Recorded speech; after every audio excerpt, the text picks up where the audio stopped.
Hello and good day to every one of you watching. My name is Azealia Paul, and today I'll be covering a controversial case study analysis, none other than the Kendall Jenner Pepsico campaign advertisement. Here are the topics that will be covered during this presentation, and this is the PepsiCo background, which is the first Pepsi Cola was created by Caleb D. Bradham in 1898, who's a pharmacist in North Carolina. Hoping to duplicate the recent success of Coca-Cola, Bradham named his sweet brand Pepsi Cola in 1898. Fast forward in 1965, Pepsi Cola CEO Donald Kendall and Frito-Lay CEO Herman Lay saw what they described a marriage made in heaven by conjoining their firms together. PepsiCo products are enjoyed by consumers more than 1 billion times a day in over 200 countries and territories around the world. PepsiCo generated $70 billion in net revenue on 2020, driven by their fabulous portfolio that generate more than $1 billion each in estimated annual retail sales. Now, we will be looking at the overview of crisis of the Kendall Jenner PepsiCo campaign controversy. In the next three slides, I have displayed the imageries of the ad to give some perspective as to what arose the crisis. 1, 2, 3. So what happened was the Live for Now Moments campaign by Pepsi was launched on April 4, 2017, in an attempt to position Pepsi as a millennial-friendly brand with a socially relevant and unifying message. In the ad released Tuesday, Kendall Jenner is in the middle of a photo shoot when she happens to notice a protest march making its way down the street. After Kendall reaches the confront line of the protest, she spots an officer, walks up to him, and hands him a can of Pepsi, and he just takes it. The ad sparked accusation that Pepsi has appropriated a racial protest movement to sell a global fizzy drink brand. People all around the world were offended and enraged caused by the ignorance posed in the campaign advertisement. The insensitive imagery depicted in the ad made people uncomfortable upon seeing the advertisement. Reviews flooded the internet almost instantly, in addition to a plethora of angry tweets that were aimed at Kendall Jenner's casting as it looked misguided because the campaign seemed to be tone deaf to the Black Lives Matter movement. Moving forward, we will address together the impact caused by this ad on organization and stakeholders. Impacts on an organization are loss of consumers and potential consumers. Secondly, reputations are at stake or lost because Pepsi was insensitive towards the Black Lives Matter movement that has been ongoing for 9 months prior to this campaign. So on the day the commercial aired, 53.3% of PepsiCo's social media followers were negative and 58.6% were negative the next day. Therefore, the organization faced loss of profit to the campaign. A longtime production coordinator notes at least 2 million, but probably more like 5 million, including Kendall's fee.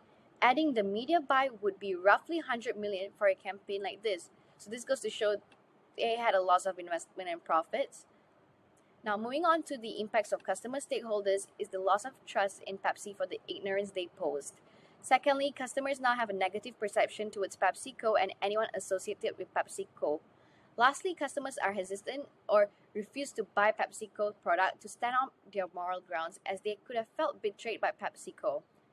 Moving on, employees working on the campaign could have been fired, which could have affected their lifestyle as well, be accused of ignorance, which could cause stress as they're being pressured by the organization and public.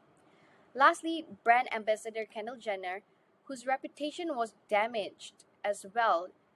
This effect cost her a loss of support, respect, and trust in the public eye as she loses opportunities from being any public face because brands are afraid to use her after a heavy controversial as they viewed this situation prodromal.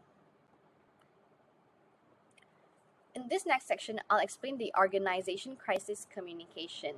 As you can see, these are just one of many million public backlash against Pepsi. Following the ad's publication, numerous Twitter users, including major celebrities and public figures, expressed their disgust, arguing that it trivialized real-life protest in which several people died fighting for a legitimate cause.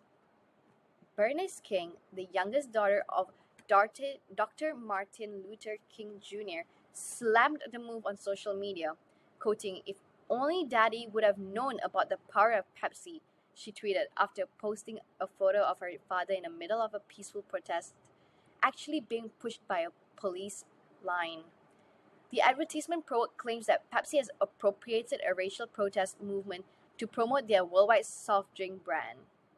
As you can see, there were a mix of satire but also rage, by the public. Yeah, many people were angry about this, and the response was that Pepsi took an action route during the mid crisis, a really fast one, where the brand did release an acknowledgement on the first day of launch defending their campaign code. However, less than 48 hours later, PepsiCo pulled the ad and paused the entire campaign. Then, PepsiCo posted a press release on their site, an apology statement on their socials, and reached out to ABC News to release a public video apology. These were the action routes taken by PepsiCo during the mid crisis phase. Then, 5 months later, Indra Nooyi, who was PepsiCo CEO at the time, told Fortune magazine that when she saw that people were upset, she pulled the campaign because she didn't want to offend anyone. She quotes, "I realized the scene that caused the most consternation was the final one when Kendall Jenner gave a Pepsi to the policeman and it linked back to the Black Lives Matter." She adds, "This has pained me a lot." This shows PepsiCo taking corrective measures during post-crisis phase in efforts of fixing their reputation and gaining public trust by using a spokesperson, which is a brilliant idea for a crisis plan.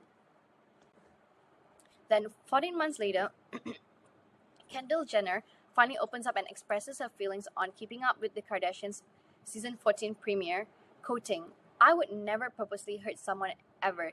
The fact that I would offend other people or hurt any other people is definitely not the intent, and that's what got me the most, is that I would ever make anyone else upset." Moving on, Pepsi used the mortification strategy for their crisis plan, which defines that the accused recognizes responsibility and requests forgiveness. Thus, the statement includes an apology to Kendall Jenner, which is a great action by Pepsi, and they admitted to their mistake, listened to customers and their top critics, and did not try to save the advertisement or fight for it. Hence, it prevented the crisis from holding out longer, as people can see they are remorseful. Next up, the theories applied by Pepsi during this crisis course was image restoration theory by William Benoit during this crisis. The definition for it means to outline strategy that can be used to restore one's image in an event where reputation has been damaged. They use this theory by using crisis communication message principle. Firstly, they acknowledge the outrage and try to defend themselves the same day they publish the campaign, claiming that Pepsi, in a statement, stood by the commercial. This is a global ad that reflects people from different walks of life coming together in a spirit of harmony, and we think that's an important message to convey. Pepsi expressed empathy and quoted by Indra Nooyi. The context of the message were that Pepsi is being accused for using present political and social atmosphere in unsettling ways. Then they realized there was no good. The very next day, Pepsi swiftly acted on it and took quick action by releasing an apology statement that clearly they were wrong about their previous acknowledgement, and so for that, they would be deleting the campaign immediately. Now, moving closer to the end, I'll be recommending my thoughts on Pepsi on what they could do for part of their continuous efforts to avoid finding themselves in another crisis like this. Firstly, diversification. A poll of 754 marketing professionals conducted by Marketing Week in one Pulse consumer survey reveals nearly half, 42% of marketers believe the brands they work for are failing to reflect a contemporary racial diverse society in their marketing and advertising. PepsiCo's in-house team created the commercial, which suggests that the team needed more diverse perspective. Hearing different sides could have been achieved by seeking input from or hiring an outside firm to develop the commercial. Sometimes trying to save money on the front end is not worth the cost to an organization's reputation. Thus, I recommend PepsiCo to prioritize more planning and research with its consumer or get an external perspective, particularly from protesters and activist groups. In a conclusion, during a crisis management, there are two main elements that are crucial to be implemented in order to halt the crisis from dragging further. First element would be asserting speed. Organization must act fast to get ahead of the story by having a good action plan. Good action plans are important and have high potential of an organization to restore reputation and faith during crisis. Second element would be to connect. For example, speak in one voice like CEO Indra Nuri. A spokesperson representing an organization must be fluid, willing to get external opinions so they can address an issue with full understanding.